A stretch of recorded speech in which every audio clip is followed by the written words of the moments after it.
Anwar Ali episode নিয়ে শুক্রবারের সকালের আপডেট দিচ্ছি, একদম লেটেস্ট। তার আগে একটাই রিকোয়েস্ট, আমার চ্যানেলটিকে সাবস্ক্রাইব করুন। আনোয়ার আলীর ভাগ্য এখন মোহনবাগানের হাতে। ইস্টবেঙ্গলে তিনি নাকি লম্বা চুক্তিতে সই করেছেন শোনা গেলেও ফেডারেশন পরিষ্কার করে দিল মোহনবাগানের এনওসি ছাড়া এই মুহূর্তে দল বদল করতে পারবেন না আনোয়ার।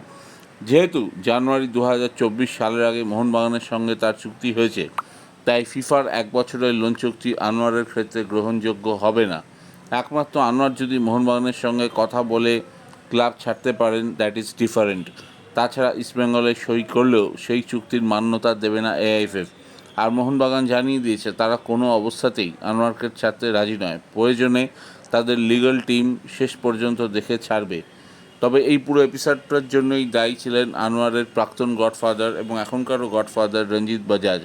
তিনি এই কাণ্ডটি ঘটিয়েছেন। শোনা যাচ্ছে এক ইস্টবেঙ্গল কর্তা নাকি আনোয়ারকে সই করিয়ে নিয়েছেন চণ্ডীগড়ে গিয়ে।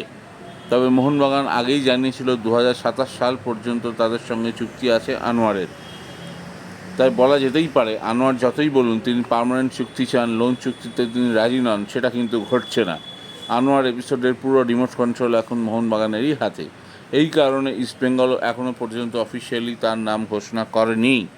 আনোয়ার এবং ইস্টবেঙ্গলের পক্ষে বলার যুক্তি একটাই আছে, কেন ফেডারেশন এতদিন এই নিয়মটি চালু করেনি এবং টার্মিনেশন উইথ জাস্ট কজ হয়েছে কি না। এছাড়া আর ইস্টবেঙ্গলের পক্ষে কোনো যুক্তি নেই।